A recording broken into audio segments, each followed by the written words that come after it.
Well, greetings.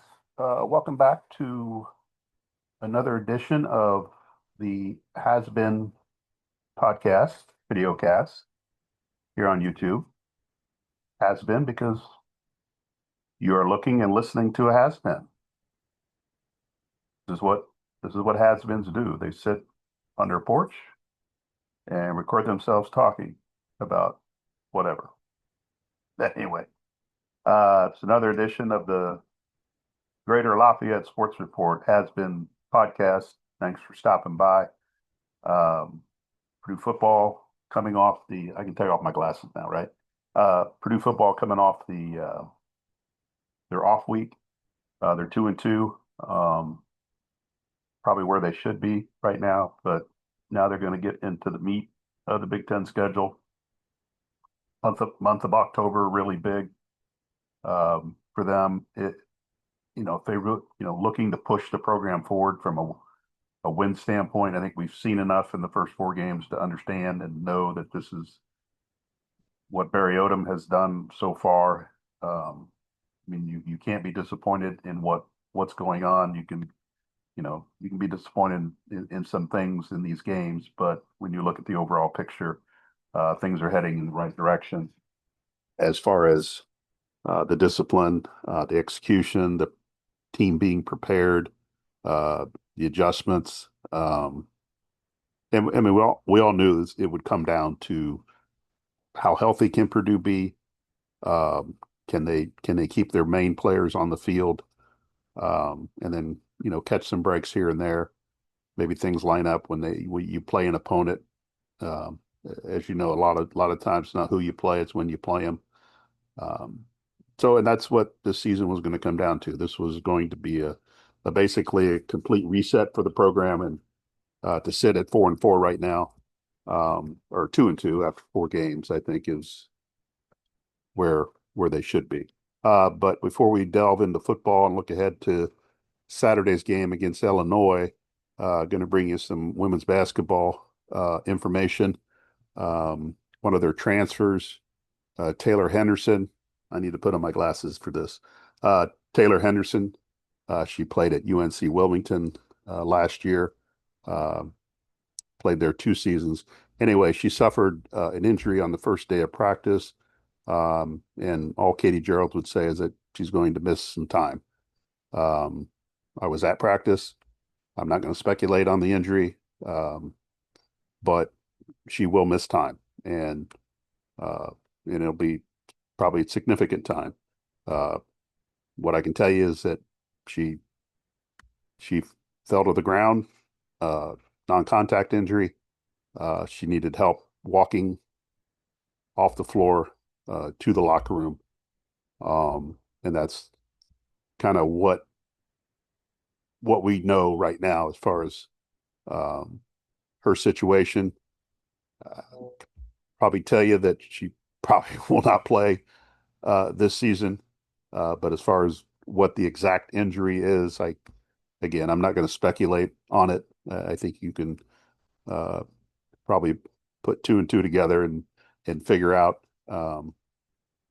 She did suffer uh, uh, an injury her first year at UNC Wilmington, and last year was her redshirt sophomore seasons. I'd love to sit here and tell you that what the impact of her injury will be, but to be honest, I don't know because we haven't seen her play with this team enough. They haven't played a game together. They've been in practice in the summer. Um, and I'm sure you can pick up things and um, have an idea of what role she might have played, but uh, is it a big loss? Is it is it not a big loss? I can't sit here and say either way 100% because I don't know exactly how she would fit in with this group. Um, and you can watch them practice, but you get in the games, it's different. The one thing it does is it does take away some of their depth. Um, you know, they have 13 players on the roster. Um, and you can probably there's a couple on there that probably not going to play a lot right now, so you're down to 11. And then you take out Henderson, you're down to 10 or so.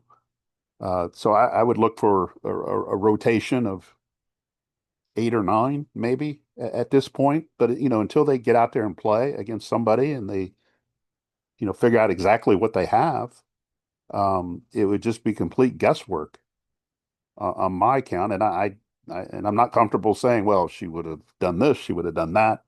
This is a huge loss. This is not a huge loss. I don't know. It's a loss from a depth standpoint, and it's a loss just not having somebody that you invested in, both in getting them here, but also financially with rev share. Um, she's a bigger guard who probably can play on the perimeter and inside. I do think in doing research on her and watching her practice a couple times, I think defense was probably a strength of hers, and some indications that she turned defense into offense at Wilmington, which is good from a transition standpoint. Rebounding well. She was a starter there. She did average double figures, and around 6 rebounds last season, and playing nearly 30 minutes a game. She scored in double figures, I think, 22 times. Um, and she started 60 of 61 career games for them. So they relied on her as a important clog to their program. And then she got in the portal um, and she ended up at Purdue. She led UNC in assists and steals. And she also um, led them in rebounds, but she also led them in turnovers and fouls. So again, she had fewer turnovers her second year compared to her first. But again, what would have been her impact, would have been her role.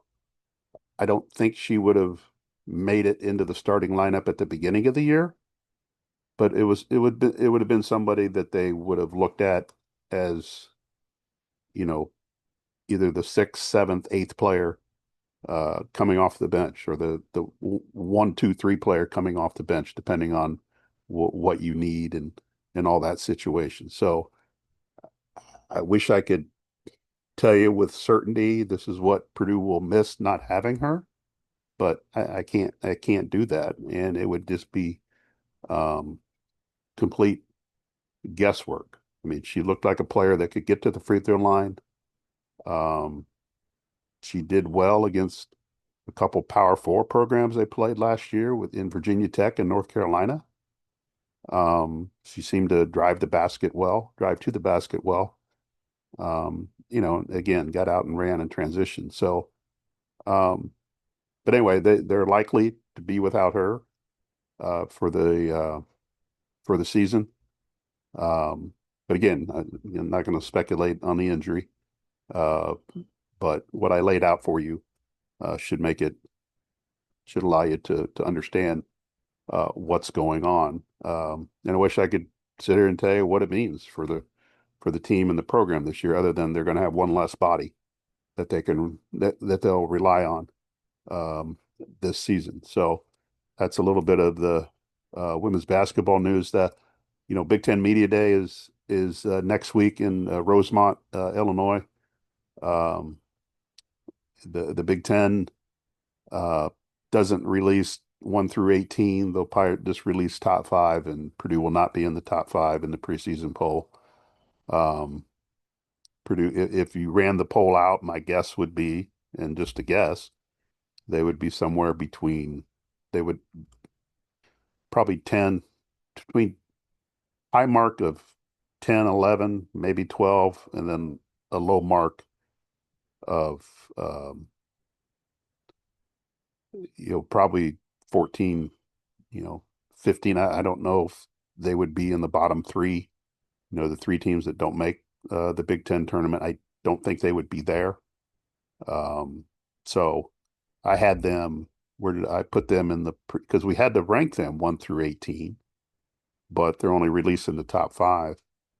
I think I put Purdue 13th in the poll, 12th or 13th. I can't remember exactly, but it was in that range. And that would, if they finish 12th or 13th this year, that would be progress for this program based on what happened last year, where they were, how they played, and all that kind of stuff. But as much as we think Purdue has improved, but other teams have improved as well. The other news about Big Ten is that Juju Watkins from USC is not going to play this year. She made that announcement. That was kind of what was, we were headed that direction anyway, but she made it official. And unfortunately, she made it official after all the ballots were due for preseason player of the year and in team.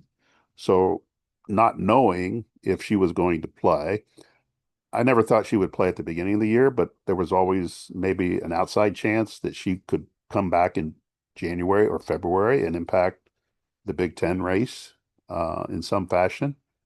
When you voted, you had to. The way I voted is it kind of kept that in mind that she might come back, uh, give it a go the last part of the year, and either push USC near the top of the Big Ten or at least put them in a better position in the NCAA tournament type of thing. But now, and USC is still going to be good. They're not going to be great, but they're going to be good. They welcome back Kennedy Smith, who was a fine freshman for them last year. Now they lost some players in the portal, but they also, I think, bring in the number one player in the country in the 2025 class.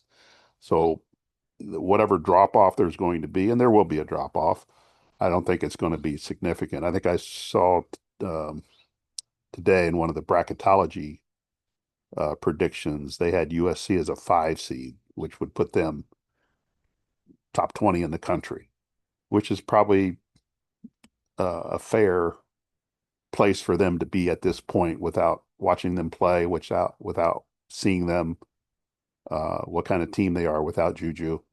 So they're going to be under the radar early. Um, so when the Big Ten preseason poll comes out, you're going to probably see Juju get votes for preseason player of the year, um, but she's not going to play. And USC may be ranked higher than what we think they should be based on Juju not playing. I mean, with Juju, they're a top three team in the Big Ten, maybe top two. I think UCLA will be the favorite to win the Big Ten, and then you have Maryland. Michigan's got a lot of their young kids back, but USC would be in that mix if they had Juju, but they won't have it, won't have her. Um, but um, but anyway, that's coming out next week, and the men will have their media day as well on on Thursday of next week, and I fully expect the Purdue men to be ranked number one in the Big Ten, and it probably should be unanimous. If I mean, if we're talking reality here, they probably should it probably should be unanimous, but they probably won't because you've got usually two voters, three voters uh, from every school, and um, there's always there's always somebody that just doesn't, they want to be the smartest person in the room and pick somebody else besides the obvious choice, which is Purdue. I mean, there's no other way around it. Matt Painter's team should be a lock for the number one spot in the preseason. All this is on paper, and they're the heavy favorite to win it. They're a heavy favorite to they'll be a heavy favorite to get to the Final Four. So, but all this doesn't mean a whole lot other than some guy in a colorful shirt talking about it on his back porch and other people talking about it. So that's kind of the basketball situation right now. And as far as football goes, eh, when you come off an off week, everybody says it was the right timing and all that. In Purdue's case, it seemed to be because you played 4 games. And when I covered the team on a full-time basis, I did look at 4-game increments to kind of make judgments and stuff like that, or stretches. And you get to 4 games, and You can kind of look and see where Purdue's at in their case, and I think I brought this up the last time. Their first two games, I think, were one season, and I think their last two games are another season based on the competition that they played. Um, Ball State and Southern Illinois, two teams they took care of business. USC and Notre Dame, they struggled at times, had some success in some areas, but overall, struggled. You give up 33 points to USC, and you credit Purdue's defense for not making that number bigger because they kept USC out of the end zone a lot. That score could have been much more lopsided than what it was. And then Notre Dame, they put up 59, and 59 of that came in the first three quarters. But Purdue, from that game and the USC game, I think we saw that Purdue, when they get down, they're not waving a white flag. They're not giving up. They're fighting. They're continuing to fight. And I think that's a direct reflection of Barry Odom and his staff, and also um, just maybe you've got 82 newcomers on this team, so you got a different culture going on. So they seem to be playing hard. They seem to be, for the most part, playing smart. It's just a matter if they have enough uh, from a talent perspective to keep up with some of these teams. And I think as I've talked about, month of October is really big as far as getting a few more wins, um, other than the two they have right now. I mean, it's a winnable schedule. It starts with Illinois, um, and then you go to Minnesota, you go to Northwestern, you got Rutgers. You've got four four games. Illinois is a rival game with the little tiny cannon that they play for, uh, and then Minnesota and Northwestern on the road, and then Rutgers at home. All pretty capable of being in each of these games, but also things could get out of hand with these games too, because the one area when you look at Minnesota and Northwestern and Rutgers to some extent, when you look at the past, just how those programs are built, uh, physicality at the line of scrimmage has been something that they has been a strength of those programs against Purdue, and that's something that they're going to have to match and exceed in those games to have a shot to pull off some wins. Purdue will have some strength on its own, but it's going to have to run the ball between the tackles better. The last two games have shown that they're not very strong in that area against better competition. So they're going to have to figure out a way to get more from their offensive line, more from their running game between the tackles. Um, because trying to get to the outside against some of these teams is going to be difficult because I don't know if they have the speed and the athleticism to play sideline to sideline with some of these teams. And if you're not running the ball well, then you're putting a lot of pressure on your passing game. And Ryan Brown, I think, has had a pretty good year up to this point. Um, but they'll probably need more from him. And Purdue will need to fix some things on defense. Um, you know, Secondary is not very strong right now, and you've got some quarterbacks that they're going to face this next month and starting Saturday with Luke Altmaier from Illinois that, have an opportunity to put up some big plays against them. With the Illinois game, um, the Purdue, the one advantage in my mind Purdue has in this is they had their off week last week, and Illinois now is playing, I want to think their sixth, this will be their sixth straight game. They haven't had an off week yet. And then they also have Ohio State coming up next week. So Purdue was sandwiched here between, they went to Indiana and got drilled. They come back and they beat USC at home on a last second field goal. Now they play Purdue on the road, and then they have Ohio State. It would be an easy look ahead spot for Illinois in this situation because you had Indiana, USC, Purdue, and now Ohio State. What game in there would you think that, oh, they'll, that's one that they should win?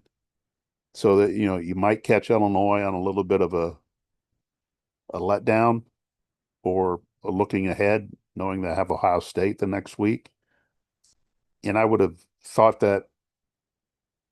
really thought that before the Indiana game, but I don't know if that's going to be the case now. Um, the Indiana game, we'll see how much of a wake-up call it was for Illinois. I mean, they just got hammered. I mean, you know the score. I mean, they got smoked. And they rebounded well against USC, kept it together, didn't let the game get out of hand when USC seemed to have control of that game. And, you know, the question becomes what Illinois team will show up? What will Purdue see from Illinois? The one against Indiana or the one against USC? And as always, it's going to be um, somewhere in the middle. Because Indiana game was an outlier to me for Illinois. I think they're a really good team and still got a outside shot at the college football playoff, but they're going to have to win some games, get on a good stretch here. Um, and then you had a pretty good performance against USC. Um, so which Illinois team will Purdue see? I mean, I like their quarterback Luke Altmaier. I think he's got 11 touchdowns, no picks. Purdue's going to have to turn him over uh, in some fashion to get another possession or two in this game. Purdue's going to have to protect the ball. Purdue's got one forced turnover this year. They need a few more. Um, and with the secondary probably not performing at the level that it needs to be, that's going to get challenged on Saturday. Altmaier's just kind of a smart, heady quarterback. Knows where to go with the ball. Is capable of using his legs to extend plays and extend drives. Um, so Purdue's going to have its hands full with the quarter. I don't know if he's at USC's quarterback, Jaden Maeva level, uh, but he's solid. He doesn't rarely makes mistakes, and um, he's kind of the leader of that group right now. Defensively, Purdue could have some success on the ground. Um, Illinois' numbers are not out of this world. They've been okay defensively. Their third down conversions are kind of right in line with Purdue's, both on the offensive and defensive end. Um, Purdue should have an opportunity to move the ball, but again, I think it comes down to having some success between the tackles in the running game to get that done. And you're 4 games in, and if there were more players on the offensive line not playing that needed to play, they would be playing. And this is the unit that they're probably going to go with until there's an injury or something else. Um, there's guys on the bench that may not be ready to play, but if they were ready to play, they would be playing because they do need a little bit more of a push there uh, to to get that running game going. Um, so Saturday will be interesting because of coming off the off week. It's going to be hot again. Um, so hopefully no storms, no weather delays. Um, and Purdue needs a really good performance. Um, I try not to um, think about, well, they need to get 2 wins this month or 3 wins this month so they can put themselves in a position for a bowl game. I still think a bowl game is so far out of reach for this team this year. Now that can change. You beat Illinois, you beat Minnesota, you beat Northwestern. And obviously, if you went 4-0 in October, you'd be in a bowl game. Um, but I still think that's a long it's a long way to go. If you win Saturday, I think you can start thinking about that and talking about that. But if you don't win Saturday, I think you're still looking at a team um, that's going to be better than what you saw last year. It's going to be better. They've made improvements. I still think they'll make improvements this year, but I don't think it'll be enough to get them um, to 6 wins. Because if you don't know the month of November schedule, that's Michigan, Ohio State, at Washington, and Indiana. So I don't see a win in that group right now, and that's with Purdue, assuming they don't have any more injuries or anything like that. But they're going to have to play well, and again, they're going to have to force some turnovers. They're going to have to play a clean game. They need a fast start, all those things, and you should have a fast start after a bye or after an off week. I don't like to call it a bye because it's not a tournament. Um, but they need a fast start, and you should start fast after having that much time off and preparing for this game. I mean, there's really no reason not to have a good start, either offensively or defensively. It doesn't mean it's three and out initially, or it doesn't mean you score a touchdown right off the gate. But you got to avoid a turnover. You got to avoid a penalty. You got to avoid drive killing plays that put you behind the chains or helps Illinois move the ball better. And you're going to have to match them. Again, they're coming off, a stretch, and they still got a stretch here where, Purdue may not be their entire focus. We don't know. I mean, you remember last year's game, Illinois got off to a big lead and then let up, and Ryan Brown came in and nearly rallied Purdue for a victory. That was kind of Ryan Brown's coming out party. Now a year later, uh, can he get it done from the very beginning and get Purdue uh, in the win column? I mean, they've lost now 10 straight Big Ten games. Last win was at the end of 23 season against Indiana. Um, and they haven't beaten a ranked team in a while either. So there's a couple streaks that they can snap on Saturday um, to kind of push them in the right direction. Yeah, this is a big game for Purdue,